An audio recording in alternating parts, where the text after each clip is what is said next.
Alors, j'ai plusieurs casquettes, mais on va essayer d'être le plus synthétique possible. Pas mal d'entre vous me connaissent soit par le biais de LinkedIn, soit en tant que client, soit alors, pour qui je fais des accompagnements, enfin mon cabinet fait des accompagnements, ou soit parce qu'on a été amené à travailler sur des sujets en commun au niveau interinstitutionnel.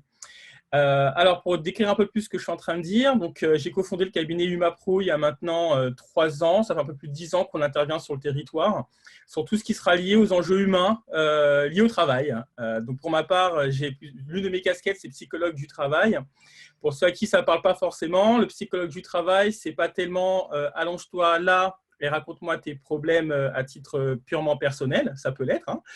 Mais ça avant tout allonge ton entreprise, sa culture, son histoire, son organisation, sa manière de vivre au quotidien, et ensemble, on va réfléchir comment optimiser le fonctionnement, faire en sorte qu'il y ait une santé à la fois de l'organisation et des salariés. Donc voilà pour ce qui est du psychologue du travail. Nos activités chez HumaPro, donc elles sont de gérer 2 grands volets. On a un volet qui est lié au conseil et à l'accompagnement d'entreprise, tout ce qui est accompagnement en changement, stratégie, formation, etc. Et on a un autre volet qui est un peu moins connu, c'est celui d'éditeur de logiciels, puisqu'on a créé un outil qui permet d'accompagner étape par étape les entreprises, à la fois de la gestion stratégique de la santé de la boîte, mais aussi de celle des salariés, et stratégique jusqu'au niveau opérationnel. Donc voilà. En termes d'activité côté HumaPro, donc, comme je disais, il y a plusieurs casquettes. Donc, à l'échelle de Digital Réunion, je suis ce qu'on appelle un vice-président compétences et métiers. Donc là, c'est pour la filière à proprement dit numérique, où mon rôle est de porter un regard lié sur l'humain lorsqu'on développe des outils de travail, puisque les outils, c'est un fait, mais après, la question du sens, la question de la motivation, la question de l'engagement et du rôle se pose. Et donc, mon rôle au sein de Digital Réunion, c'est d'accompagner les éditeurs, mais tous ceux de la filière finalement numérique, sur ces enjeux-là. Après, j'en ai une autre qui est du côté de la French Tech, qui est très complémentaire à Digital. Donc, la French Tech, on accompagne la totalité des filières sur leurs enjeux numériques. Donc là, je suis référent compétences. Et mon rôle, c'est d'analyser à l'échelle du territoire la maturité numérique des entreprises, voir comment chacun s'approprie le sujet, et puis fédérer l'ensemble des acteurs interinstitutionnels pour travailler sur comment on passe de il faut que j'ai un site internet, à il y a de la gestion de handicap, à par exemple mener un projet de transformation digitale de manière complexe et complet. J'entends par transformation digitale des organisations tout ce qui va être lié finalement à la transformation des métiers, des activités, des tâches, etc., etc. Donc voilà les sujets qu'on va accompagner. Et puis du côté de l'ARS, je vais porter un regard sur la mise en place des politiques de santé. Donc voilà pour la présentation. Pour ce qui est de cet après-midi, de cette heure qu'on a ensemble, il s'agit justement de porter un regard un peu plus ciblé sur gérer 2 grands volets. L'un qui sera le plan de continuité d'activité, et l'autre, celui qui est lié à la prévention des risques psychosociaux inclus dans la gestion du document unique. Est-ce qu'il y a des questions par rapport à ça déjà?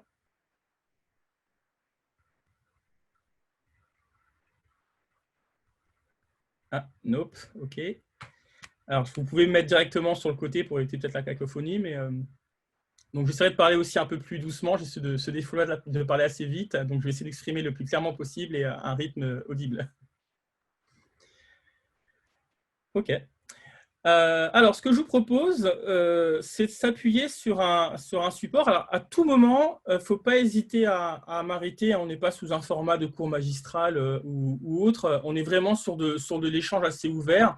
Et puis, je m'appuierai volontiers en complément avec d'autres acteurs qui interviennent au quotidien, que ce soit Samuel, que ce soit également Elisabeth ou d'autres qui ont aussi ce champ-là de la prévention dans l'âme pour intervenir. Hein. Donc, je suis vraiment dans une démarche de co-construction, d'apport de chacun de ces ressources pour arriver à construire un référentiel commun qui soit le plus large et le plus appropriable possible.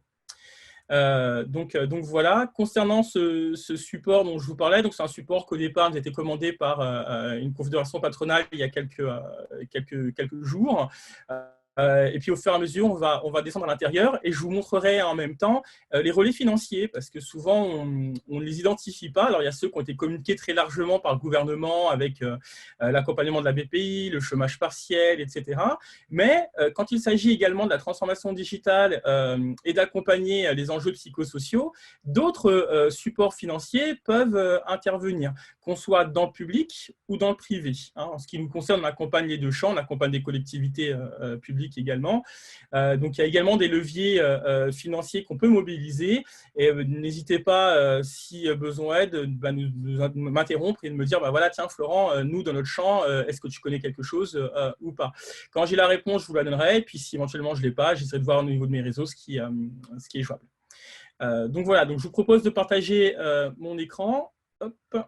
Et on va aller sur ce premier support.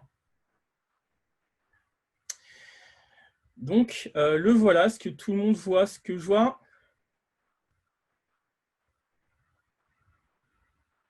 Alors, peut-être ouvrir mon micro, ce sera peut-être plus simple pour que je sache, parce que je ne vois pas forcément ce qui est écrit en chat. Oui, non, on voit nickel. C'est bon. Ok, bon. ça marche. Donc, je vais y aller au fur et à mesure, et puis à chaque fois, vous n'hésitez pas à m'interrompre. Donc voilà, donc ce que j'évoquais, c'est que le fait que cette crise du coronavirus, elle peut se voir dans deux angles. Il y a l'angle à la fois lié à la contrainte et puis il y a l'angle celui des opportunités. On s'aperçoit quand même dans les échanges que pour beaucoup de structures, même si l'opportunité n'est pas visible immédiatement, c'est aussi celle de pouvoir se réorganiser, c'est de couvrir d'autres manières de mettre en place son dialogue social. Et donc, du coup, c'est sur ces champs-là qu'on va aborder les choses. Donc, ce que j'ai écrit, c'est que la gestion du coronavirus peut se voir sous 4 angles, sanitaire, organisationnel, réglementaire et technologique. Ce ne sont pas des angles que je vais distinguer dans le sens où c'est l'un ou l'autre, ou l'un et l'autre, mais ce serait plutôt l'un avec l'autre, pendant, etc., puisqu'ils sont tous transversaux par nature. Donc voilà, donc ce que j'y ai mis un peu plus en détail, donc au niveau sanitaire, c'est du côté de la santé et sécurité au travail, donc on va aborder le sujet de la prévention des risques professionnels. Organisationnel, mais là aussi, la prévention des risques professionnels s'en charge. Et puis réglementaire, parce qu'au-delà du DURP, du document unique d'évaluation des risques professionnels, on a le RGPD et puis de manière globale, le Code du travail. Enfin, la partie technologique, qui elle aussi va reprendre ces 3 premiers points, sanitaire, organisationnel et réglementaire.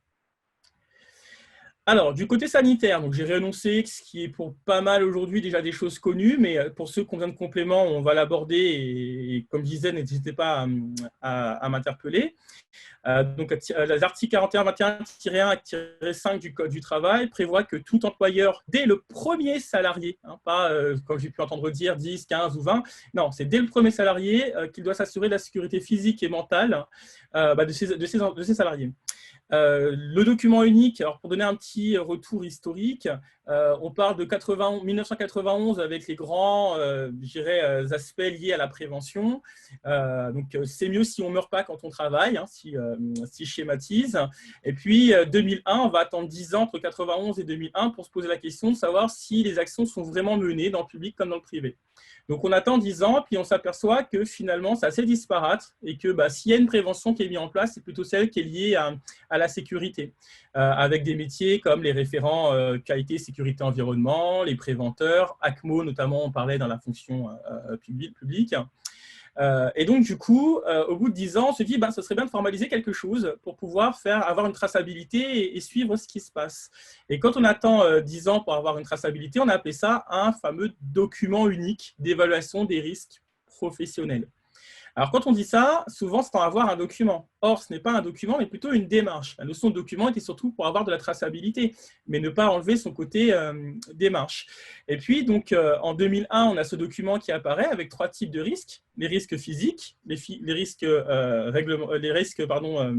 médicaux et psychosociaux. Donc, ça, c'est ce que je vais vous montrer ici. Donc, dans ce DUERP, il y a 3 champs à voir, mais surtout, qu'est-ce que ça n'est pas? Ce n'est pas une checklist à mettre dans un tiroir et ce n'est pas une dépense sans un retour sur investissement. Réellement, ça veut dire que pour une entreprise, s'approprier ce document-là, en tant que Covid-19, mais pas forcément qu'en tant que Covid-19, c'est vraiment identifier des pistes pour optimiser son entreprise diminuer les coûts. Par exemple, je pense dans le côté du champ de l'ergonomie, pour ceux qui sont dans le volet un peu industriel, on va réfléchir à comment optimiser les coûts de production. Peut-être déplacer les outils de quelques millimètres, repenser la manière d'organiser le travail, et puis finalement, on augmente la rentabilité des fois de 300-400%. Il y a énormément de littérature qui montre que 1 euro investi peut aller jusqu'à 13 euros de rentabilité, et ce n'est clairement pas un argument marketing. À l'échelle de clients qu'on accompagne, par exemple, sur l'année dernière, on a eu un peu plus de 600 000 euros d'aide qui sont venus pour les clients pour accompagner leur croissance. Donc, ce n'est pas de la théorie ou marketing, c'est vraiment du très pratico-pratique. Donc voilà, donc, qu'est-ce que cela comprend? L'évaluation des risques physiques, ce que j'ai cité, les risques médicaux et les risques psychosociaux. Alors, j'avais parlé tout à l'heure d'un point de vue historique en disant, ben voilà, 91, les grands axes, 2001, le document a formalisé pour présenter la démarche, et puis on attend 10 ans. Et puis là, au bout de 10 ans, on se dit, bah alors ça se passe, ça se fait, ça se fait pas. Et puis on s'aperçoit qu'à La Réunion, c'est moins d'une entreprise sur 3 qui fait son document unique. Mais c'est assez pareil au national. Hein. Et quand elles le font, elles s'occupent surtout des risques physiques. Alors, ils sont accompagnés depuis 2003 par la médecine du travail, mais du côté des risques psychosociaux, pas trop. Donc, du coup, l'État dit, bon, ben, ce qu'on va faire, on va demander à 3 personnes, Henri Lachmann, de Schneider Electronic, Muriel Pénicaud, qui est notre ministre du Travail actuel, et Christian Larose, qui représente la CGT, de mener un rapport. Ça aboutit à un rapport Pénicaud-Lachmann-Larose qui dit qu'il faut s'approprier les risques psychosociaux. Alors, dit comme ça, pour ceux qui sont un peu moins à l'aise avec le sujet, qu'est-ce qu'il faut comprendre? Les risques psychosociaux, en fait, c'est ni plus ni moins qu'un audit organisationnel et social d'une entreprise. Comment est la stratégie? Comment fonctionne le management? Quels sont les critères de qualité du travail, ses impératifs de production, et comment, entre la théorie et la pratique, les salariés arrivent à travailler. Et donc, finalement, quand on parle de risques psychosociaux, ce qui fait surtout peur, c'est le terme psychosocial. Psycho, psychopathe, on n'est pas tellement à l'aise avec ça. Et donc, du coup, l'État dit, bon, OK, on va essayer de trouver une terminologie un peu plus sympa. De quoi on parle? Quand on parle des risques psychosociaux, on parle d'abord des critères de qualité du travail. En ces temps de Covid, critères de qualité du travail. Bon, alors, si on est en télétravail, comment on va vérifier la qualité? Et quelle qualité on peut attendre du travail fait, puisque, a priori, on est quelque part en mode dégradé. Et puis, du coup, il faut aussi, d'un point de vue managérial, on s'approprie le sujet. D'accord, mais alors comment j'évalue mes collaborateurs et par rapport à mes critères habituels, comment je m'y prends? Donc, vous voyez, il y a tout un espace d'échange qui se fait sur le travail. Et donc, ça, c'est ce qui est porté par l'évaluation des risques psychosociaux. Et donc, du coup, puisqu'on parle de critères de qualité, le terme qui est retenu, c'est qualité. Ensuite, on parle du travail qui vit. Le travail qui vit par de multiples angles, hein, puisque le travail va vivre au travers de celui qui fait le job, au travers de l'organisation, au travers des bénéficiaires, les clients, les commanditaires, les associés, les managers, etc., etc. Et donc, ce travail qui vit, il ne vit pas que dans le travail, puisque quand vous vous levez pour aller travailler, vous travaillez aussi au travers de ce qui fait votre vie personnelle, vos propres motivations. Et donc, on a choisi le terme vie, travail et qualité de vie au travail. Et donc, c'est comme ça qu'en 2013, on a eu des accords nationaux interprofessionnels sur le sujet qui ont abouti en 2015 à la loi Rebsamen, qui, elle, impose aux entreprises, notamment de plus de 50 salariés, de négocier des accords sur la QVT. Alors, tout ce que je donne là trouve aussi son pendant dans la fonction publique, hein, qu'elle soit d'État, territoriale, etc. Puisque depuis 2014, vous avez une circulaire qui, elle, est là pour rappeler à la fonction publique qu'elle doit aussi s'approprier les démarches qui sont souvent utilisées dans le privé. D'ailleurs, en 2016, si je ne me trompe pas en termes de date, il y a eu un rapprochement entre la DG AFP, hein, donc qui va gérer la partie fonction publique, et l'ANACT, l'Agence nationale d'amélioration des conditions de travail, afin que le public et le privé harmonisent leurs pratiques en matière de prévention. Donc, voilà un peu pour le cadre légal et un peu historique.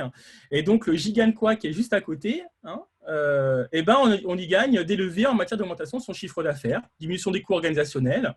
Je disais 1 euro investi jusqu'à 13 euros de rentabilité. Et puis, j'ai mis qu'un exemple hein, sur le support, avoir accès au financement de la CGSS en matière d'équipement de travail. Mais en vérité, il y a pléthore de financements auxquels on peut avoir accès, que je vais également vous présenter. Pas de questions pour l'instant?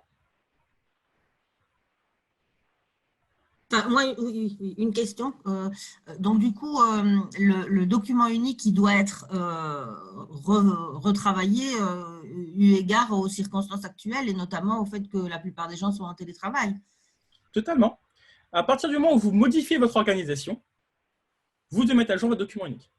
Et De comment base, est-ce qu'on minimum une fois comment par est-ce an. qu'on évalue les risques des gens qui travaillent chez eux?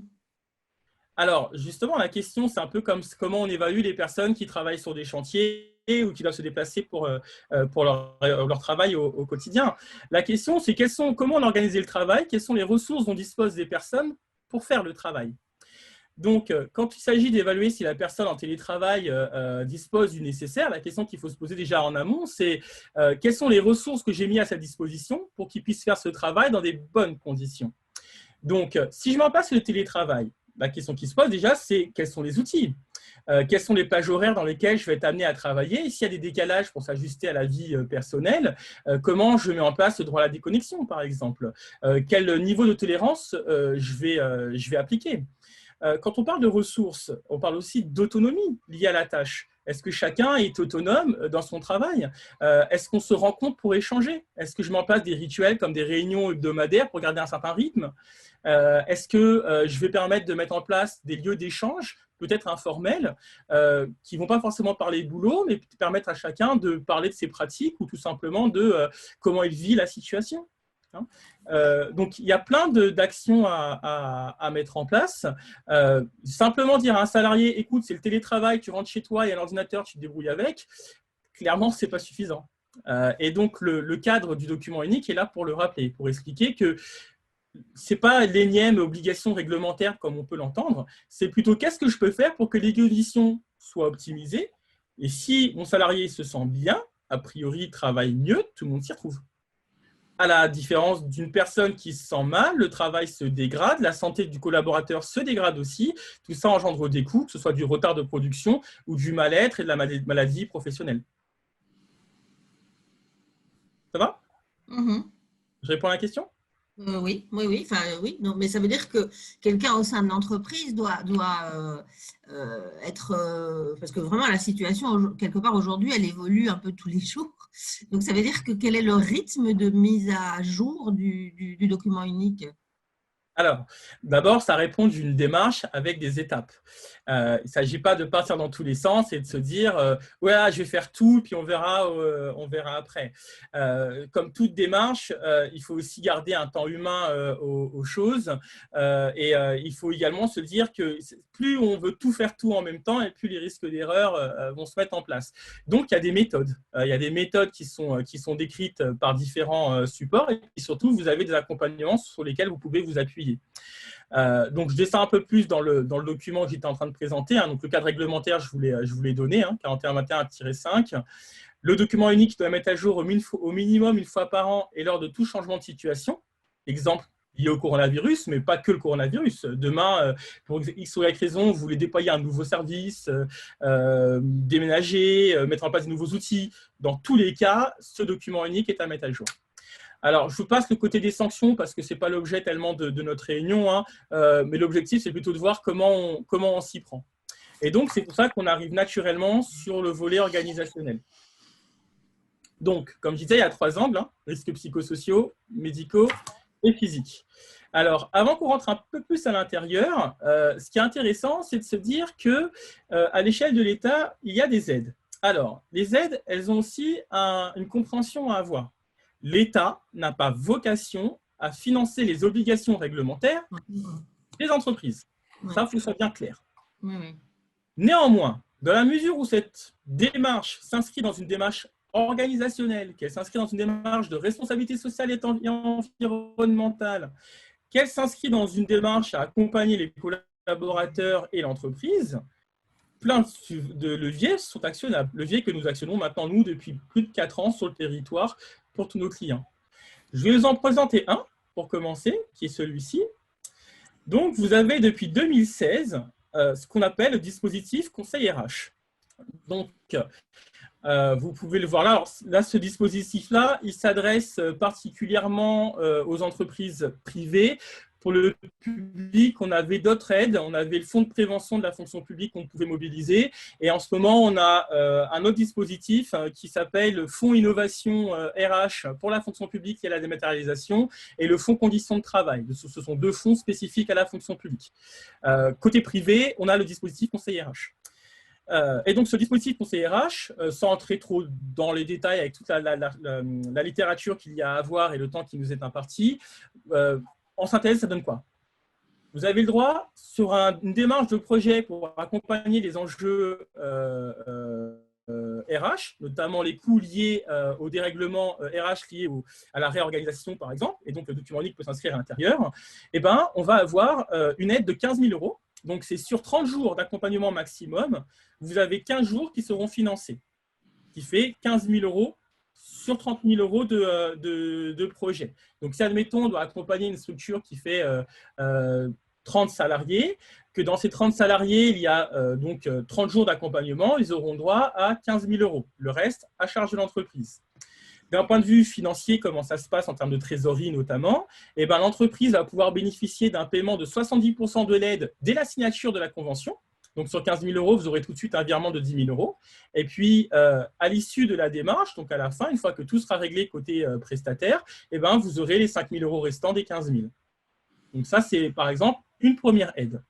Ensuite, pour accompagner également la gestion des risques psychosociaux et le télétravail, puisqu'on parle bien de transformation digitale pour une entreprise, vous avez une autre aide. Donc là, c'est le Fonds d'amélioration des conditions de travail qui est porté par l'ANAT, l'Agence nationale d'amélioration des conditions de travail, qui, elle, alors, il y a un délai supplémentaire d'1 mois. Hein. Là, c'est porté, c'était 14 avril et puis examen des dossiers au 5 mai. Ce qui veut dire que les entreprises peuvent encore solliciter cet appel à projet. Là, vous avez le droit, cette fois-ci, de 12 à 14 jours financés à 100% pour être accompagné par un consultant qui maîtrise l'ensemble de ces sujets et les méthodes, bien sûr. Donc, l'un et l'autre peuvent se cumuler. On arrive quasiment à avoir 30 jours financés à 100% si on est retenu pour le FACT et également pour le conseil RH. Alors, les conditions d'éligibilité sont les suivantes. L'entreprise ne doit pas dépasser 50 millions € de chiffre d'affaires annuel.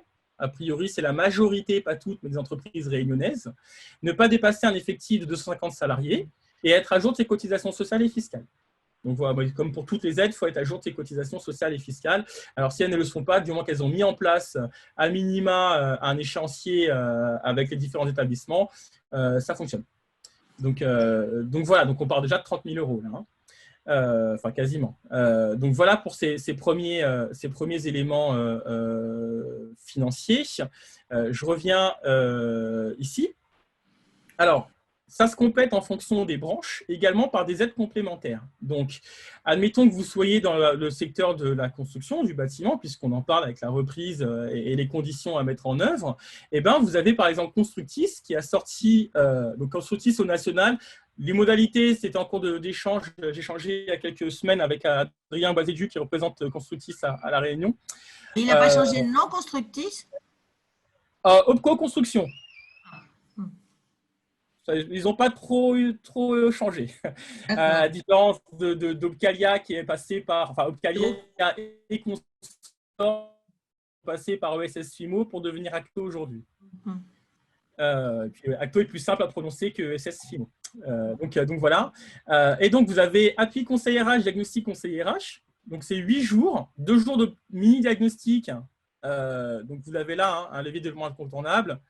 Organiser, optimiser la gestion des ressources humaines. Alors, je vais dessiner un petit peu. Voilà. Donc ici, vous avez mise en œuvre de la solution, un diagnostic de 2 jours pour comprendre justement quelle organisation vous allez mettre en place, que ce soit pour la prévention ou pour le télétravail. 2 jours, et puis vous allez avoir 6 jours d'accompagnement complémentaire qui seront financés à 100%. Ce qui veut dire que c'est toujours sur un forfait de 1 000 € jour, ce qui fait 8 000 €.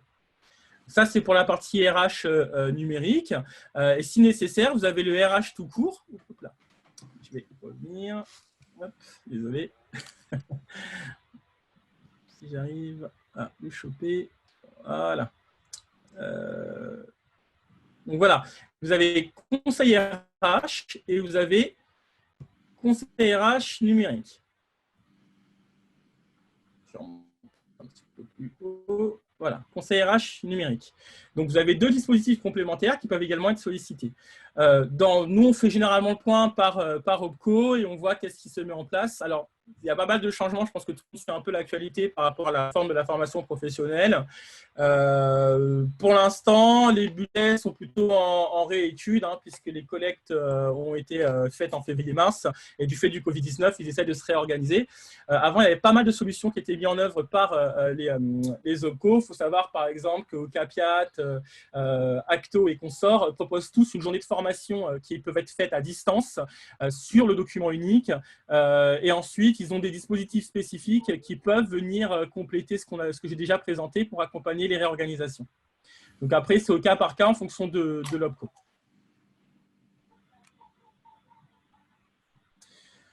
Je reviens sur notre document unique.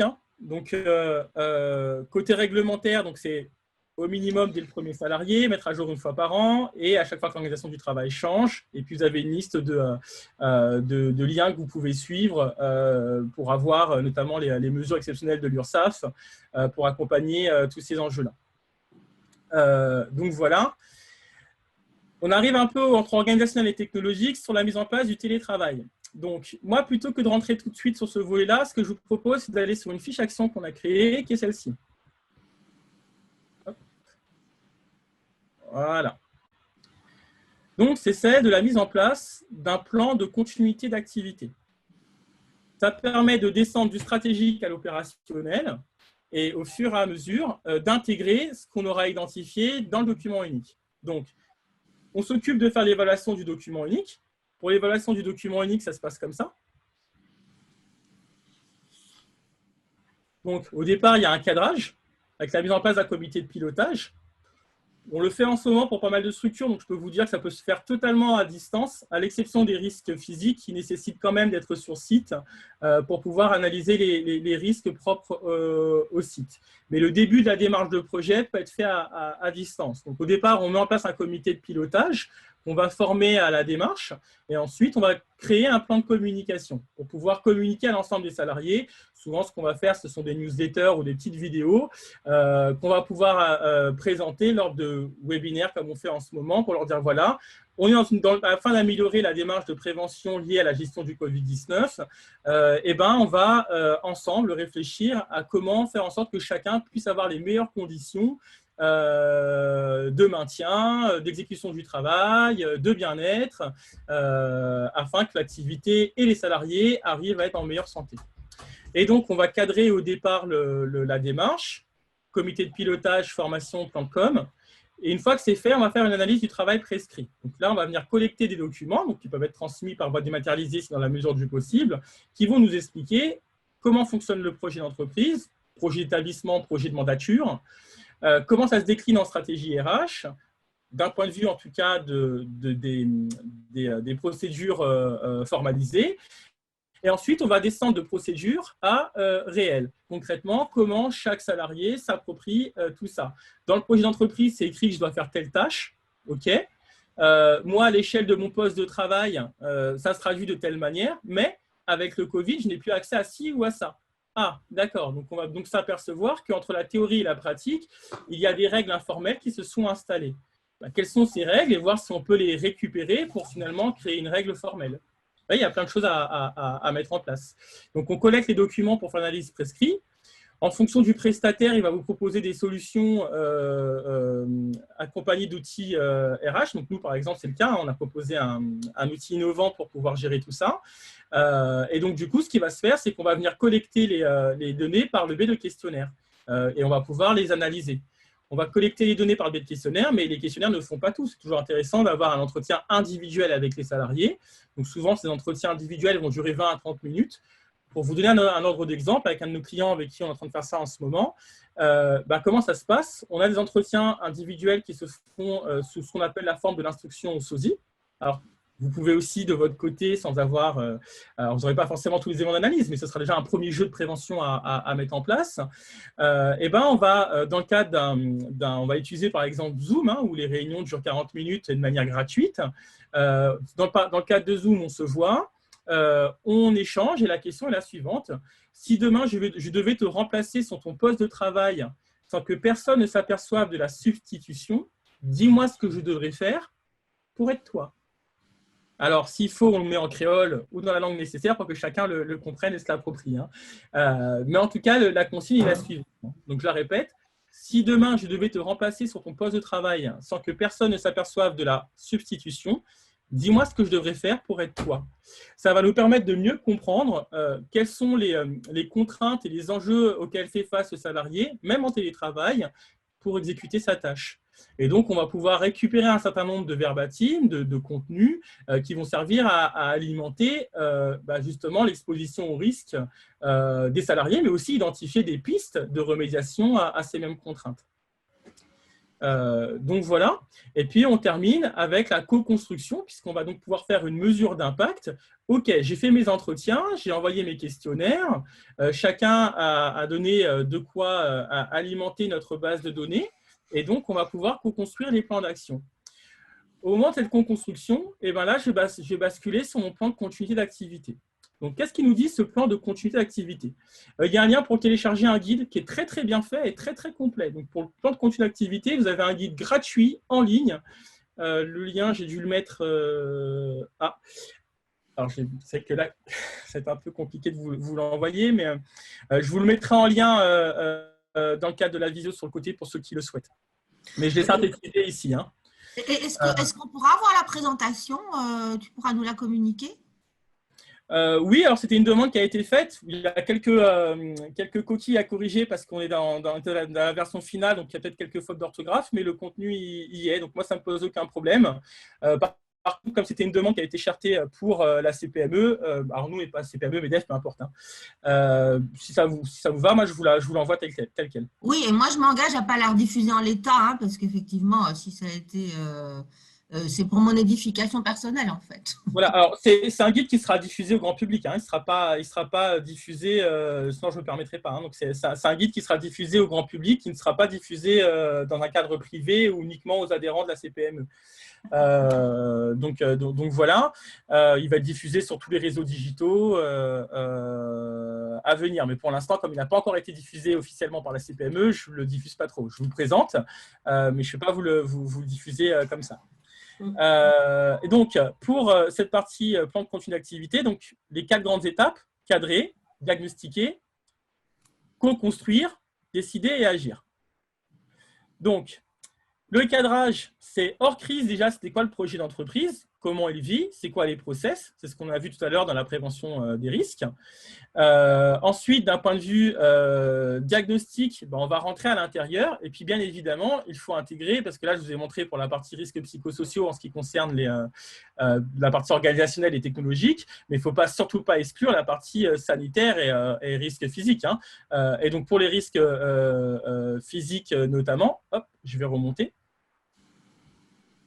Donc, qu'est-ce qu'on va faire? On va découper l'entreprise en plusieurs unités de travail. Alors, il y a plusieurs méthodes de découpage, mais je dirais la plus simple et appropriable à court terme, c'est de découper soit physiquement les unités si on le peut, soit par métier, soit par activité. Ensuite, on va identifier par activité, métier ou unité physique les risques qu'il y a à l'intérieur. On va les classer par probabilité d'occurrence, donc de gravité, fréquence, etc. Et puis, on va identifier les actions à mettre en place. D'un point de vue Covid, ça c'est important. Excusez-moi, j'ai une petite question sur cette partie-là justement. Alors, quand je fais le document unique au sein de la structure, je connais les espaces de travail, ils sont faits de telle sorte que les risques soient minimisés, il n'y a pas de fils qui traînent par terre, etc. Dans le cadre du télétravail, je n'ai aucune connaissance des conditions de travail des salariés. Est-ce qu'ils ont la possibilité d'avoir un espace défini pour télétravailler, ou est-ce que c'est l'espace commun? Est-ce qu'il y a des fils par terre? Est-ce que les conditions d'alimentation minimisent le risque électrique? Alors, attention, votre responsabilité, elle s'arrête sur les parties dont vous avez la responsabilité. Lorsque le salarié est en télétravail, c'est surtout du côté des risques psychosociaux qu'on va regarder. Ce ne sera pas du côté des risques physiques, puisque chacun doit, à l'échelle de son foyer, maintenir des conditions d'hygiène et sanitaire adaptées. Donc, vous, les préconisations que vous pourrez lui faire, c'est d'entreprendre les mêmes démarches, mais lui sera responsable de son lieu d'intervention. Donc, tant qu'il n'est pas sur des lieux qui sont propres, donc sur le lieu de travail à proprement dit de l'entreprise, c'est au salarié de s'occuper de sa sécurité dite physique. D'accord. Sur la deuxième question… Tout comme quand un salarié se déplace ou quand vous êtes sur un chantier, c'est la même chose. Alors, juste pour terminer sur ce point-là, parce que, par exemple, pour ceux qui envoient des salariés sur des chantiers, sur le chantier, vous avez ce qu'on appelle des PP. Alors, c'est des plans. Vous avez le plan global de sécurité et de santé, et puis vous avez des plans particuliers. Donc ça, ce sont les propriétaires des chantiers, par le biais, en fonction de la taille du chantier, de faire appel à ce qu'on appelle des CSP, des coordinateurs sécurité, qui, eux, vont être là pour coordonner ça. Donc, à l'échelle de votre entreprise, vous vous occupez de vos locaux. Quand c'est sur un chantier, c'est le propriétaire du chantier, via les dispositifs adéquats, qui vont s'en occuper. Quand ils sont en trajet, par exemple, je prends ma voiture, je vais en livraison, vous devez fournir un véhicule qui répond des normes de sécurité. Le salarié doit bien être détenteur du permis de conduire et des normes d'usage de son matériel. Votre travail aussi consiste à lui donner la formation nécessaire pour travailler. Quand il est à ce nécessaire, il n'a pas le matériel. Allô? Florent, ouais, ton micro, il coupe. Enfin, c'est peut-être que chez moi. Je ne sais pas si c'est que chez moi, mais je sais que moi, ça fait saccader. Ça a coupé ou pas? Un petit peu, oui. Un petit peu, mais là, c'est bon. Je vais essayer de parler plus doucement. Là. Je répète, il y a différents cas. Il y a le cas où le salarié travaille sur son poste de travail dans les locaux d'entreprise. Premier cas. Dans ce cas-là, l'évaluation des risques physiques, vous la faites. Vous avez le cas où il va sur un chantier. Dans ce cas-là, sur le chantier, en fonction de la taille du chantier, il va y avoir un plan global de sécurité, il va y avoir des coordinateurs de santé et de sécurité au travail, et il va y avoir également ce qu'on appelle des plans particuliers. Donc ça, c'est la gestion du chantier qui est spécifique. Quand la personne se déplace, chantier ou livraison tout simplement par exemple, donc là je ne parle pas spécialement pour le secteur du bâtiment et travaux publics, quand la personne se déplace, votre travail, c'est de faire en sorte que les locaux de base de l'entreprise soient sécurisés, que le matériel mis à disposition réponde des normes d'hygiène et de sécurité, et que le salarié soit formé correctement à la prévention des risques. Ça, c'est quand il se déplace. Quand il est chez lui, donc à son domicile, son lieu de travail n'est pas un lieu de travail, donc vous avez la responsabilité. Par contre, vous avez la responsabilité de lui donner les moyens nécessaires à travailler dans des bonnes conditions. Donc, ça veut dire qu'il faut déjà faire le point avec le salarié. Disposes-tu d'une connexion Internet? As-tu un ordinateur portable? Es-tu formé pour savoir l'utiliser? Ou disposes-tu des compétences de par ton profil pour pouvoir l'utiliser correctement? À moi, employeur, de réfléchir à l'organisation du travail que je mets en œuvre. C'est pour ça que, généralement, on met en place une charte liée au télétravail. Et dans cette charte, on fait le point justement de qu'est-ce qui se négocie. Par exemple, il y a des points de négociation tels que qui prend en charge la connexion Internet. Si je travaille chez moi, est-ce qu'une partie du local qui est dédié à mon travail est financée par mon entreprise ou pas? Donc ce sont des points qui sont abordés dans le cadre d'une charte liée au télétravail. C'est pour ça que ça doit se discuter en amont dans le dialogue social. Donc, tu es chez toi, je ne vais pas m'assurer que chez toi, il n'y a pas une prise qui soit défectueuse ou des choses comme ça. Tu es responsable de ton domicile. Moi, par contre, employeur, je dois avoir un ordinateur qui fonctionne à te mettre à disposition, éventuellement un téléphone portable si nécessaire. Et si tu as un problème de connexion Internet, voir si tu peux te débrouiller ou pas. Si je peux donner une solution, je le fais. Par exemple, je peux donner une clé USB ou un téléphone portable et on fait un partage de connexion. Et là, du coup, l'abonnement est à la charge de l'employeur, par exemple. Mais par contre, ce n'est pas à moi de m'assurer que tu mets en place une sécurité physique dans ton domicile. Même si en matière de prévention, on peut quand même poser certaines questions et lui demander s'il a bien fait attention à tout ça, parce qu'on a quand même un devoir d'information. Et donc j'en viens à ma deuxième question sur en cas d'accident du travail, en cas de télétravail, comment nous, employeurs, on peut s'assurer que c'est bien dans le cadre du télétravail, puisque les horaires ne sont pas forcément fixes si on est sur une autonomie. Comment on s'assure qu'effectivement, ça s'est bien passé dans le cadre du travail, en télétravail ou pas? Alors, c'est ce que je disais tout à l'heure, c'est-à-dire que normalement, en amont, tout le monde a fait un peu pareil à l'urgence. Donc ça, je le comprends et c'est normal. On n'est pas là à se demander tout de suite risque juridique, qu'est-ce qui se passe, etc. Donc on part à l'urgence, c'est bon, OK, on ne peut plus être au boulot ou il faut faire le télétravail. encore une fois, c'est pour ça que la démarche est là pour ça, et que la démarche, ce n'est pas juste une démarche réglementaire, mais une démarche d'optimisation, justement. Et donc, la charte, notamment de télétravail, doit prévoir ces usages-là. OK, tu vas travailler de quelle heure à quelle heure? S'il y a un décalage dans le temps, quelle marge de manœuvre on te donne? C'est quoi le délai de prévenance pour organiser une réunion? Ou comment, au cas par cas, je gère, par exemple, la gestion des enfants? Est-ce qu'on travaille dans les heures de sieste ou non? Tout ça, ça fait partie du dialogue social. Et ce dialogue social, l'idéal, c'est de le mettre en amont. Maintenant, s'il n'est pas fait en amont, rien n'empêche de le mettre en aval, mais d'en discuter le plus tôt possible pour s'assurer justement de minimiser les risques.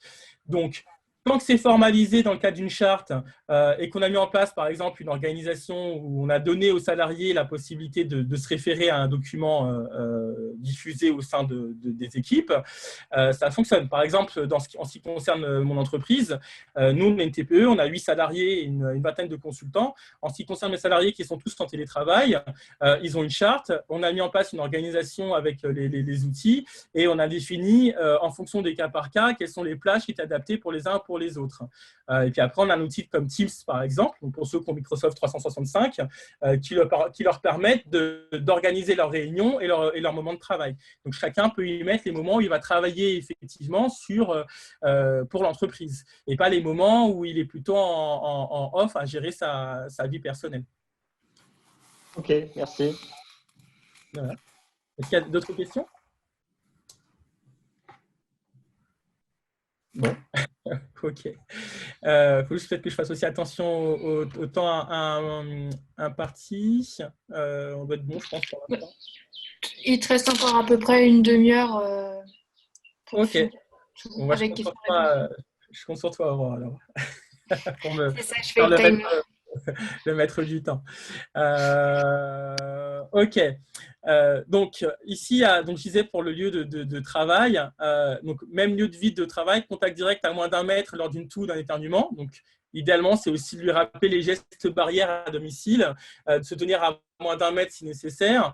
Donc, contact direct à moins d'1 mètre lors d'une discussion, même sans tout, de plus de 15 minutes en absence de mesures de protection. Donc voilà, c'est des mesures complémentaires qu'on peut leur proposer de mettre en place. Maintenant, vous ne pouvez pas vous assurer qu'il les respectera à son domicile. Par contre, je répète, l'employeur a une obligation d'information et de formation. Donc ça, c'est un point qui est important dans ce cas-là. Donc là, ça, c'est pour la partie des risques physiques. Autre point aussi, je ne l'ai pas abordé, c'est les risques médicaux. Donc, notamment l'identification des personnes jugées un peu plus sensibles que les autres, fragiles. Donc, vous avez une liste de personnes qui a été un peu plus complétée. Donc, ça peut être intéressant en fonction des disponibilités de votre médecine du travail, de votre responsable des ressources humaines, si vous en avez un, de faire le point avec chaque situation de salarié et de voir avec eux, justement, est-ce qu'ils sont dans ces cas-là où ça nécessite d'avoir des mesures plus approfondies en matière de médecine du travail. Donc, personnes atteintes d'insuffisance rénale, de diabète, etc., etc. Donc, il y a toute une liste complémentaire pour la gestion médicale de ces salariés. Chacun est singulier, donc c'est important de ne pas se dire « Ok, je fais les généralités, puis tous mes salariés, je les envoie juste chez eux comme ça, et puis on verra bien. » Si vous avez des restrictions liées aux postures notamment, parce qu'envoyer des personnes en télétravail avec une posture assise qui est prolongée, il y a des cas pour qui ça peut être non recommandé d'un point de vue médical. Donc, il faut bien s'assurer aussi du côté de la médecine du travail que les gestes et postures liés au télétravail soient en adéquation avec les préconisations de la médecine. OK, donc ça c'est fait. Je redescends en dessous, donc notre plan de continuité d'activité. Donc on va faire le diagnostic et puis on va construire des scénarios. Bon, au départ on a parlé de diagnostiquer, donc je reviens quand même dessus. Le diagnostic, pour rentrer un peu plus en détail, il faut identifier ses ressources critiques. En temps normal, c'est quoi les ressources clés critiques de l'entreprise? Donc, j'ai mis finance, RH, infrastructure, SI, etc. Et ressources intellectuelles, puisque il y a des personnes qui, souvent, comme jugées étant, enfin, on va dire, évaluées comme étant plus compétentes se retrouvent souvent surchargées de travail et de demandes. Et puis du coup, celle qui était jugée être une ressource disponible, à force de surcharge, devient une ressource indisponible. Et du coup, ça met à mal la structure qu'on s'était fixée au départ, ça la désécurise. Donc c'est bien d'identifier les ressources critiques, leur niveau de sollicitation, donc d'échanger aussi avec elles. Ça fait combien de projets sur lesquels tu es en train de travailler en ce moment en parallèle? Est-ce que ça va? Comment tu t'en sors? Avec qui je peux mettre éventuellement en binôme sur le sujet?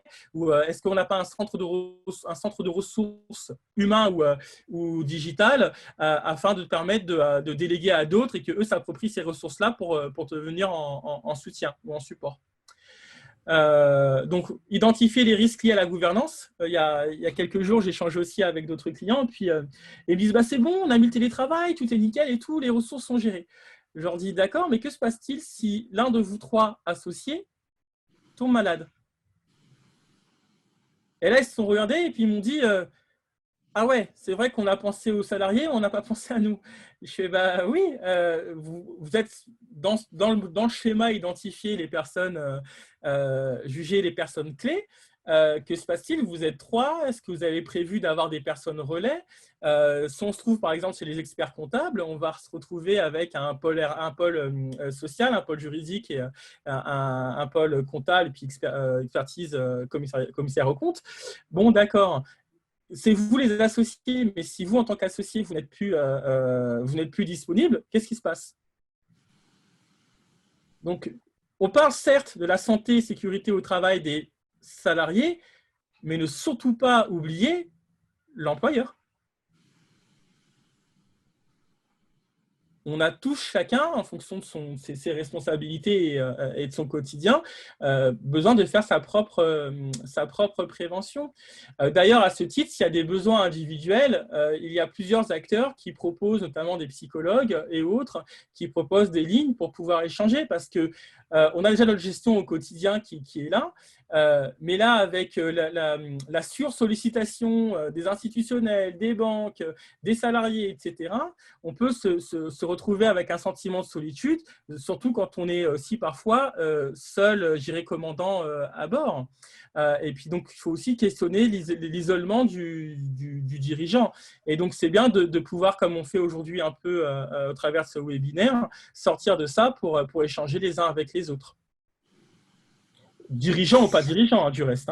Je parle bien de sortir de l'isolement par lequel on peut se retrouver un peu englué. Je vais vous saluer parce que je dois switcher sur l'autre conférence call. Je vous remercie beaucoup, c'était très, très utile et donc je suis preneur de toutes les informations disponibles et diffusables. Voilà, mais en tout cas, merci beaucoup, c'était très instructif et puis à la prochaine fois. Et bon, au revoir à tous mes amis de la Réunion. Merci, à bientôt. Merci. Au revoir. Merci à vous. Au revoir, merci beaucoup. Alors, donc pour continuer, donc, le diagnostic, donc vous voyez, il y a aussi une coquille à diagnostiquer. Le diagnostic, il doit se faire aussi bien à l'échelle de la gouvernance, du management et des collaborateurs. Qu'est-ce que j'ai comme ressources? Et puis, identifier des scénarios Internet ne marche plus parce qu'il y a une sursollicitation des réseaux. Qu'est-ce qui se passe si, d'un point de vue personnel, j'ai une situation à gérer, si mes personnes clés se retrouvent indisponibles.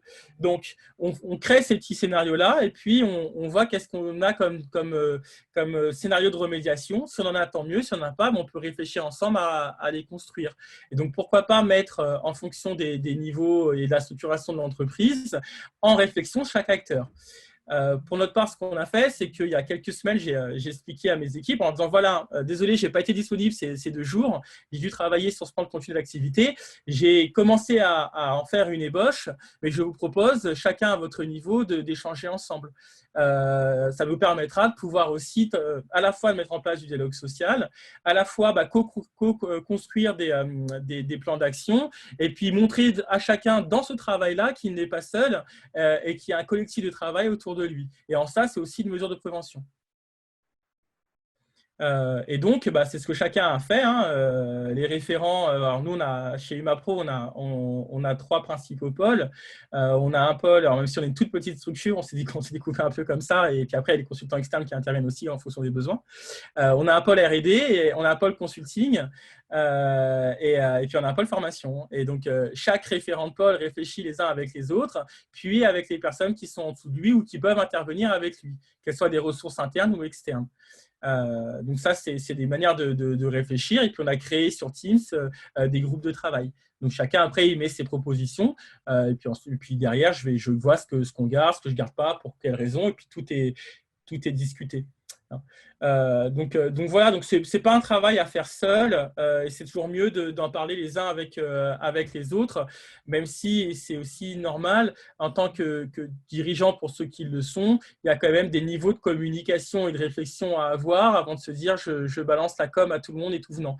Partir du principe que aussi que la prévention, c'est aussi protéger chacun de lui-même, parce qu'on n'est pas tous aptes à recevoir le même niveau d'information, et on ne décrypte pas tous la communication de la même manière. Donc, au moment où on doit justement communiquer sur ce qu'on a envie ou sur ce qu'on pourrait faire, se poser la question de savoir si les interlocuteurs seront ou disposeront des ressources suffisantes pour se l'approprier de la manière la moins stressante possible. Ou celle qui aura le moins d'impact négatif par rapport à l'objectif qu'on se fixe. Donc voilà. Et puis, bah, au construire un scénario, au pire, je fais quoi, au mieux et dans l'idéal. Les scénarios sont faits. Bon, bah, faut bien prendre des décisions et agir. Donc, on fait quoi? Qui a quoi comme responsabilité? Quelles ressources on lui donne pour pouvoir le faire? Comment on le légitimise? Quelle autorité, quels moyens, quelle communication, etc. etc.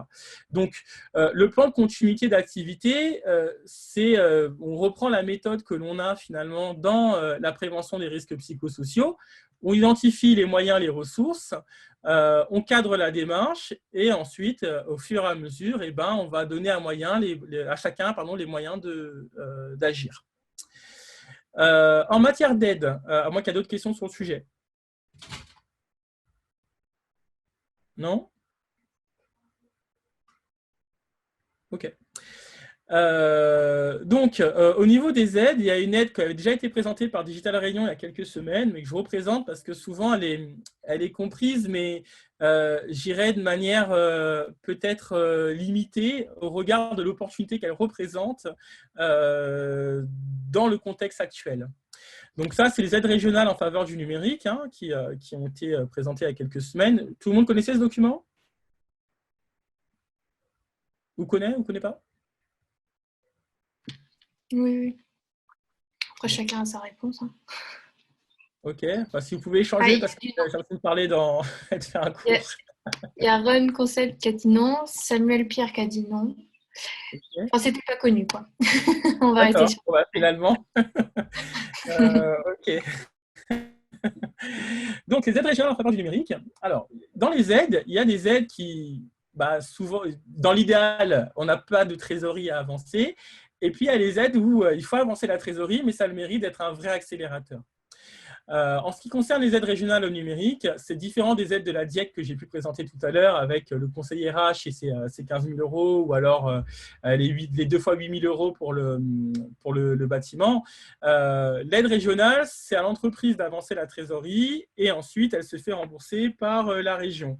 Mais c'est un vrai levier à combiner avec les autres aides et à utiliser. Donc, à l'intérieur, nous, ce que je vais faire un petit focus dessus, c'est plutôt la mesure 3.25. Alors, la mesure 3.25, je vais peut-être dépasser 3.09. Voilà, la 3.25. Je vous laisse brièvement faire une première lecture et ensuite, je rentrerai dedans.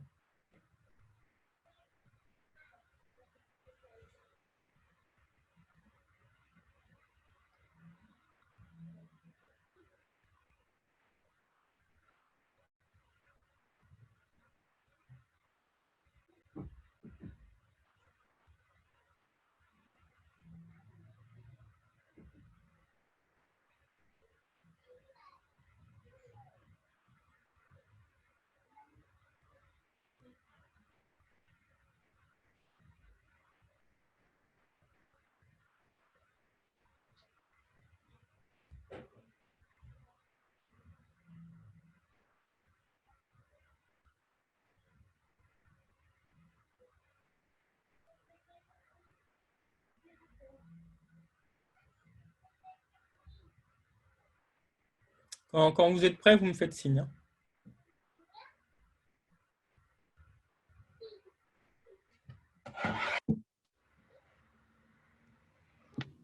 Alors, du coup, on a un premier c'est bon sur la conversation.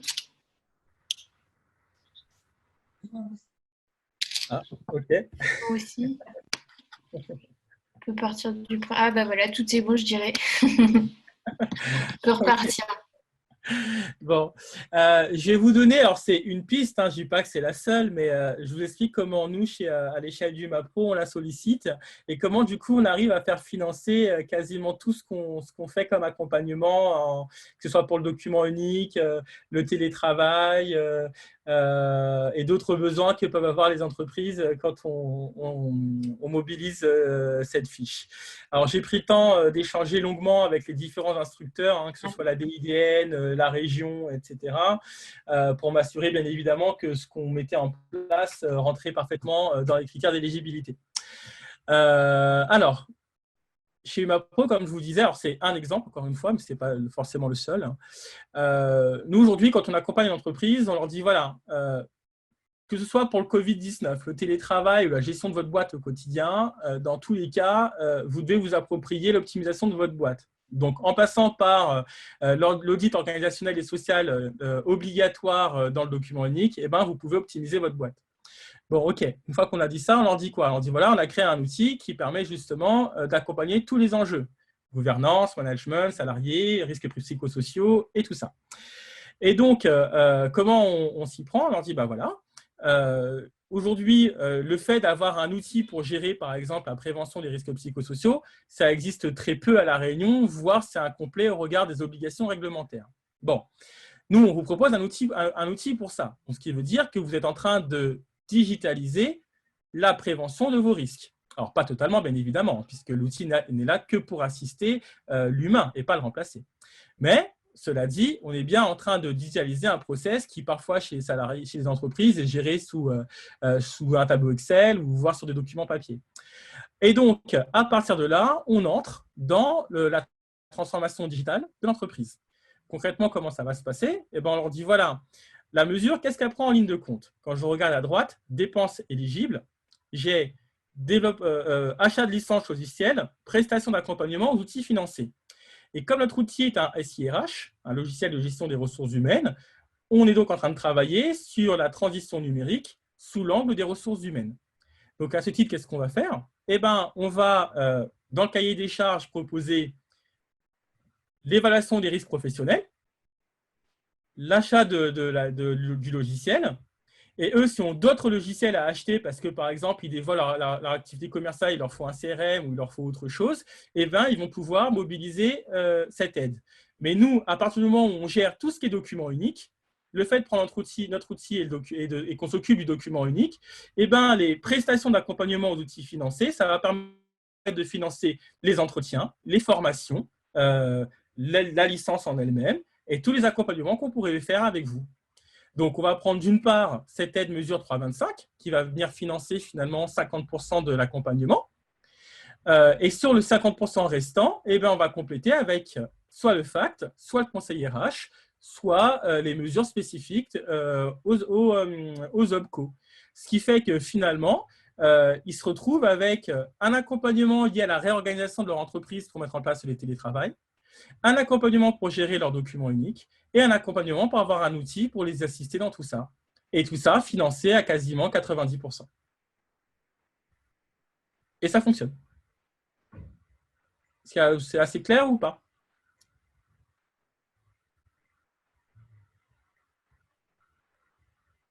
Oui, oui, super. Ok. Donc, alors là, encore une fois, ce n'est pas obligé de passer spécialement par UMAPRO. Hein. C'est un exemple d'utilisation de ce dispositif-là. À partir du moment où on travaille sur le volet RH, il y a une réorganisation liée au télétravail. S'il y a un prestataire qui peut vous aider sur la partie télétravail, documents uniques et compagnie, eh ben, vous pouvez donc tout mettre à l'intérieur et tout est éligible. Donc voilà, donc cette mesure, elle est assez intéressante. Point important à connaître quand même, hein, c'est qu'on fonctionne sur le régime des minimis et donc il ne faut pas non plus cumuler sur 3 ans plus de 200 000 € d'aide financière. Pour ceux qui sont dans la fonction publique, puisque certains d'entre vous, par exemple Elisabeth ou d'autres, hein, on a aussi une aide spéciale start-up. Donc, c'est une aide qui a été donnée qui est pilotée par la préfecture. Je n'ai pas le support là, mais j'en parle quand même. Par exemple, la collectivité de la possession en bénéficie actuellement, d'autres sont amenés à en bénéficier. Eh ben, vous avez une aide qui vous permet de solliciter une start-up qui vous aiderait dans vos besoins, là, quel qu'il soit, hein. Eh ben, vous avez une aide qui peut monter jusqu'à 23 000 € avec un financement de 80%. Donc, par exemple, si la start-up intervient pour vous aider dans la prévention des risques psychosociaux et il y a besoin d'avoir un premier essai sur un certain périmètre, eh ben, vous avez 24 000 € d'aide qui peuvent intervenir. Et ça peut être complété derrière par le fonds Innovation RH et le fonds… alors, peut-être que je l'ai là, le fonds Innovation RH.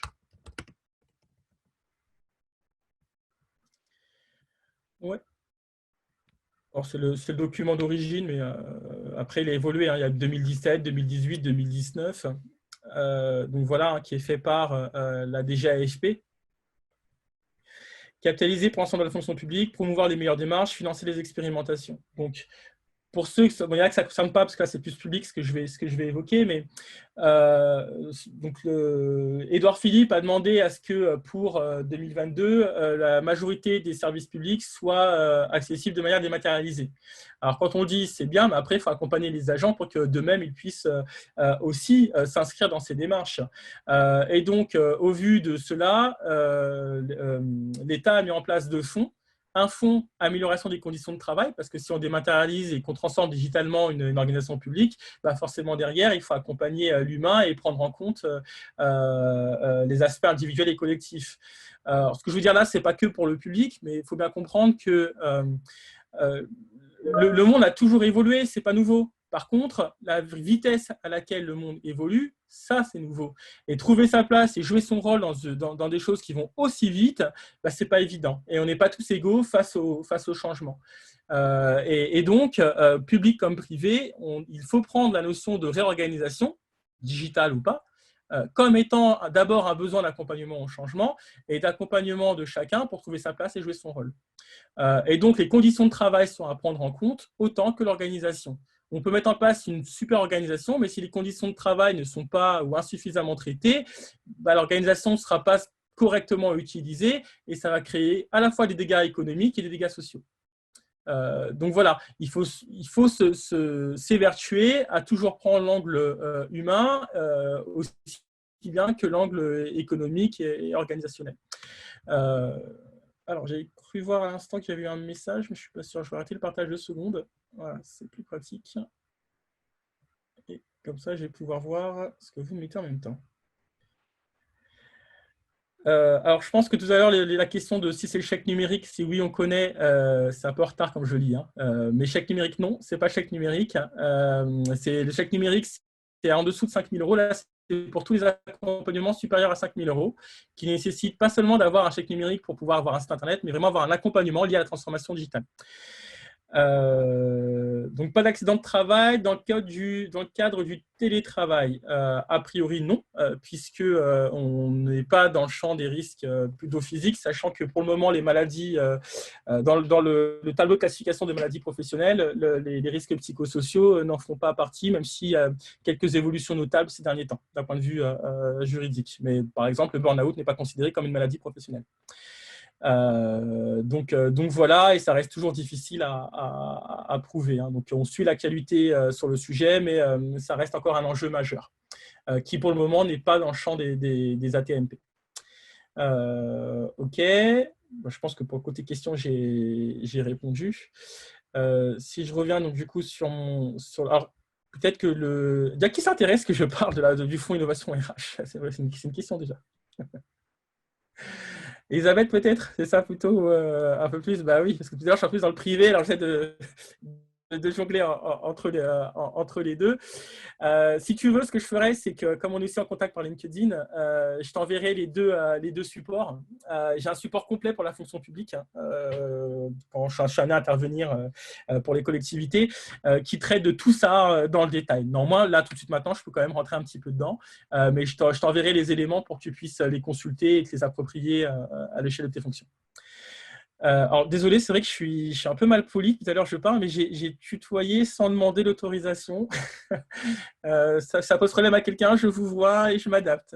C'est bon? Ok, je vois que ça acquiesce, donc tout va bien. Ok.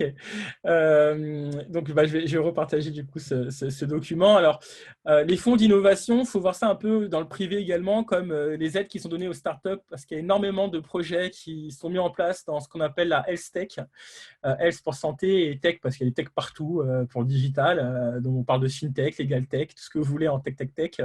Mais en tout cas, voilà, le monde de la startup est en pleine évolution pour accompagner les enjeux publics et privés.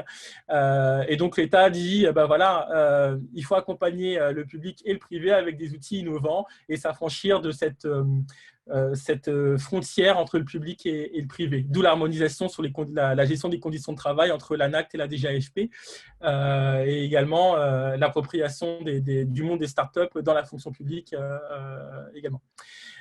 Donc voilà, donc si je reviens sur ce support, hop,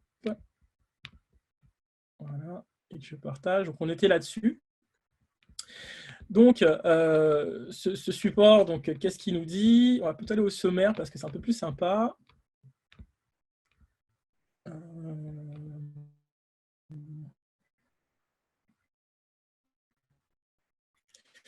Donc voilà, Isabelle, si tu lis la ligne 56, hein, donc il y a un volet spécial lié à la prévention des risques psychosociaux, la qualité de vie au travail, du travail. Donc, on parle bien d'une démarche faite par l'État. Hein. On parle de levée de coopération, de méthode de constitution de vente, de répartition ministérielle, régionale. Et puis, si on va dedans, je crois que je vais la voir là. Voilà, je te laisse lire ces trois petites lignes-là, et puis après, j'en sortirai.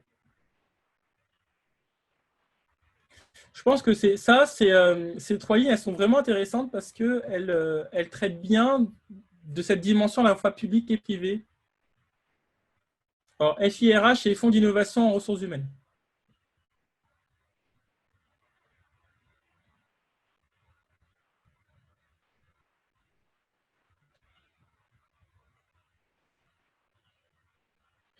Donc, ce fonds, il est renouvelé chaque année. Hein. Donc là, on est dans le fonds 2020 actuellement. Et puis à la fin, il y a des bilans qui sont faits sur les projets qui ont été accompagnés.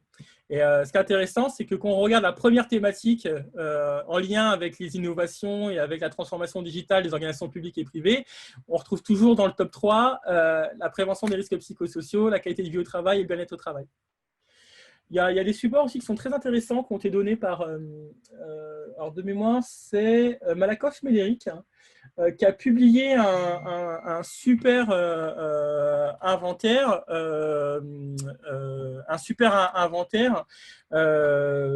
sur le lien entre facteurs humains et transformation digitale.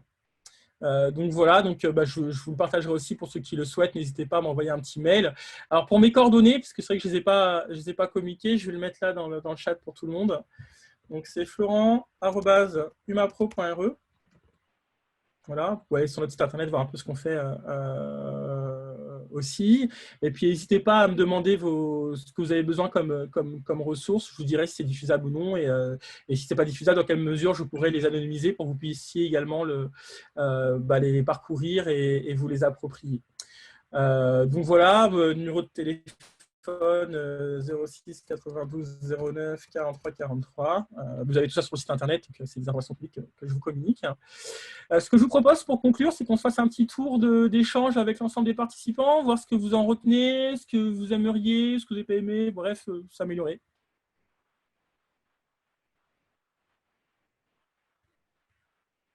Je vais prendre la parole, hein, si personne ne la prend, juste pour vous remercier pour ces éléments-là.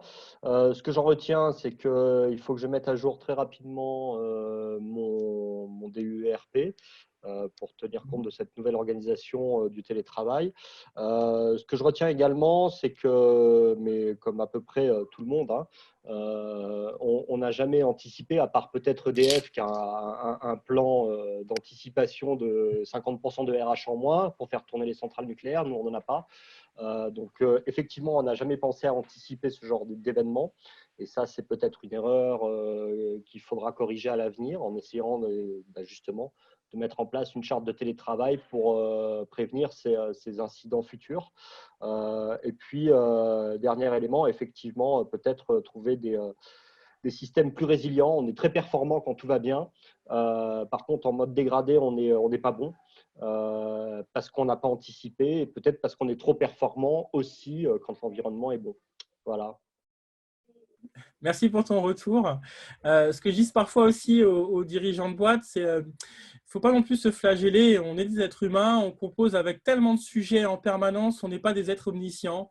Parfois, quand on a amené à intervenir, on a souvent les salariés qui disent « mais pourquoi c'est que maintenant qu'ils s'occupent de ça ?» Souvent, on le rappelle, 91, 2001, 2013, 2015, le temps de se former, et puis on gère le quotidien. Donc, dans la gestion du temps, souvent, c'est la règle des 10%, 5 à 10%, j'essaie de prévoir l'avenir, 30%, je gère le flux normal, et le reste, je gère les imprévus et les merdes.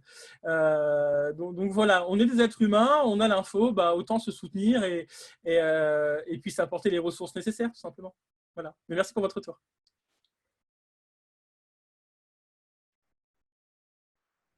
Qui prend la suite? Moi, je veux bien. Ok. Allez-y. En fait, j'ai appris beaucoup de choses. C'était très intéressant parce que je pensais qu'en tant que TPE, puisqu'on est moins de 10, j'étais épargnée sur le document unique. J'ai honte. Je donnais des conseils aux entreprises puisque j'installe les logiciels de paye, mais moi, je ne me sentais pas du tout concernée. Donc, merci beaucoup, Florent. C'est super. C'est super. Il n'y a pas de quoi. C'est les fameux seuils, on aime bien se dire, allez, tant qu'on est moins de 10, ça passe. Oui, moi je regarde plus rien maintenant. Moins de 10, j'ai dit, oh, c'est pas nous, c'est pas nous.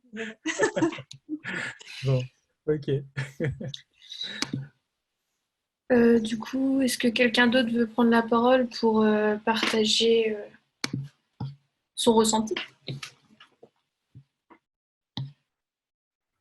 Je la prends rapidement. Merci Florent, c'était très clair.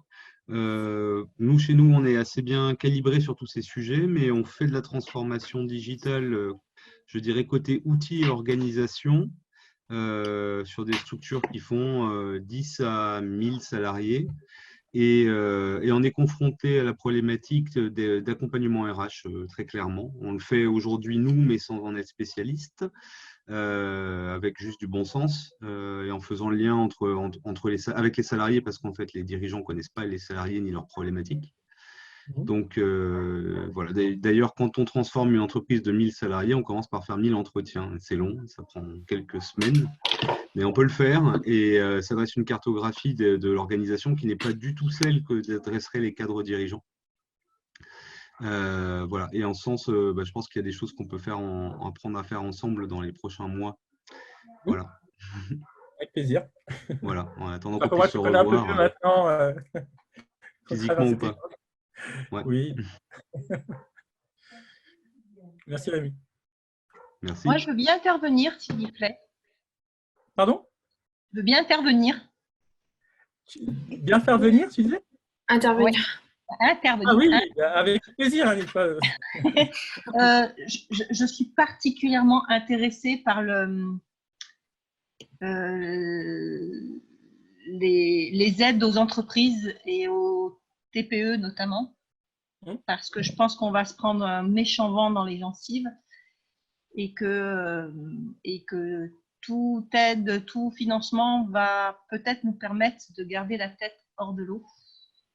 Donc, je vais probablement vous solliciter, Florent, incessamment sous peu, Annick, juste, enfin, c'est pas vraiment un aparté puisque tout le monde l'entend, mais il me semble que toi, tu es parti et tu es revenu, c'est ça? En fait, j'ai plusieurs j'ai plusieurs cordes à mon arc, pardon. Ouais. On se connaît parce qu'on s'est rencontrés dans le cadre de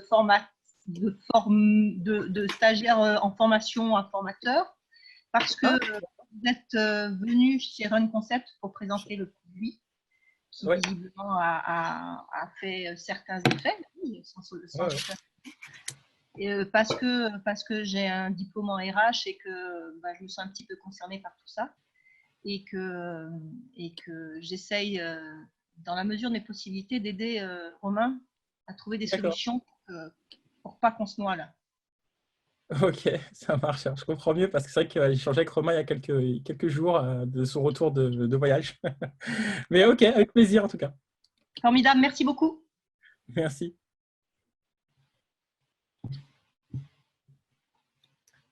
Du coup, il est bientôt l'heure, donc je remercie tout le monde d'être venu. Et surtout, merci à Florent d'avoir présenté. Et Elisabeth ne se sont pas exprimées encore. Alors. Ah, ça bug. Attends, le micro, il bug, ouais. Ah, vous voulez sauver. Elisabeth et Samuel vous l'esquiver, mais. C'est activé normalement. Je voulais vous remercier, notamment merci Florent pour cette invitation. C'est quand on est personnel agent de la fonction publique, c'est bien de confronter ces informations, ces connaissances avec vos méthodes au niveau dans le privé, d'avoir ce retour-là et ce recul. Puis après, on va dire les conseils et la méthode à apprendre, elle va rester quand même à peu près sur la même ligne, notamment sur la situation du Covid là, actuellement. Et en tout cas, merci beaucoup. Après, tout ce qui est subvention, aide à la fonction publique, je ne connaissais pas du tout parce que je ne suis pas dans la recherche de financement. Mais pourquoi pas, je vais apporter les infos aux personnes concernées. Et merci beaucoup. Ça crée un peu de lien social aussi parce que c'est un peu de solitude en ce moment, même si on fait beaucoup de visio avec différents collaborateurs. Mais là, ça fait un peu de lien, c'est pas mal. Ouais, je trouve ça génial aussi de pouvoir voir des nouvelles têtes ou de se voir différemment. Oui, c'est cool. Merci Isabelle. Merci. Du coup, je prends la parole. Vous m'entendez? Oui. Oui. Bon, en tout cas, merci beaucoup Florent pour cette présentation. Donc, c'est intéressant, vraiment intéressant pour moi. Enfin, c'est des choses que je connaissais un peu, mais ça a vraiment approfondi les choses. Et moi, ce qui m'intéresse le plus, c'est vraiment les aides aux entreprises pour la prévention des risques. Donc, tout le panel des financements qu'il peut y avoir, c'est un peu le flou pour moi. Enfin, il y a plein de choses un peu partout. Et enfin, moi, ce que j'aimerais vraiment avoir, c'est une vision globale de tout ce qu'il y a. Enfin, quel organisme contacter, un truc clair, comme un genre de l'organigramme qui dit qui contacter pour avoir quelle aide. Et pareil, un truc similaire, par exemple, si je veux créer mon entreprise, quelle aide, qui contacter, quelque chose de clair et précis, synthétique, enfin, des choses comme ça, si jamais… On aura l'occasion, je pense, d'échanger à ce sujet parce qu'il y a pas mal de choses qui existent déjà en termes de support et je dirais quelque part de guichet liés par… Alors, il y a deux choses différentes de ce que j'entends. Hein. Il y a à la fois la création d'entreprises. Et donc là, il y a une multitude en fonction de la nature du projet de personnes à rencontrer ou des points à faire en amont parce que pour peu que ça touche l'innovation ou pas, il y a des mesures à faire avant même de s'immatriculer. Ouais. Après, ça dépend aussi du profil du porteur de projet, si tu as moins de 30 ans, etc. Donc là encore, tu as d'autres dispositifs qui peuvent rentrer en ligne de compte. Je pense à la BGE, enfin la boutique de gestion, pardon, Réunion Entreprendre. Enfin voilà, il y a plein d'interlocuteurs. Après, côté innovation, pareil. Et après, ce qui est vraiment de l'ordre du financement lié à la prévention des risques, là, il y a vraiment un recul à avoir parce qu'en fonction de l'angle d'attaque, soit on va se restreindre, soit on va s'ouvrir. Si l'angle d'attaque, c'est de dire, comme je disais tout à l'heure en amont, je cherche une subvention pour m'aider à réaliser, enfin à mettre en œuvre mon document unique, donc de m'acquitter de mes obligations réglementaires. Encore une fois, l'État n'a pas vocation à financer les obligations de l'employeur. Par contre, pour peu que je le prends sur d'autres angles que celui de l'obligation et celui vraiment de l'angle de la RSE, là, j'ai une pléthore de financements mobilisables et disponibles. Voilà, c'est vraiment une question d'appropriation des sujets et d'angle d'attaque. Donc, à l'occasion, on échangera sur le sujet. Ça marche, merci beaucoup. Ouais. Suzy, je crois, si elle est là, nous entend. Oui, je crois aussi.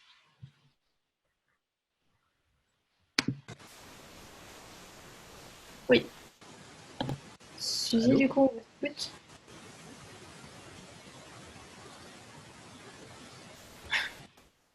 Ah, bon. Son micro fonctionne, mais pas de voix. Bon, mais pas de nouvelles. Bon, en tout cas, merci à tous. C'était un bon moment passé pour moi. Et puis, au plaisir d'échanger dans ce contexte-là ou d'autres. Vous avez mes coordonnées.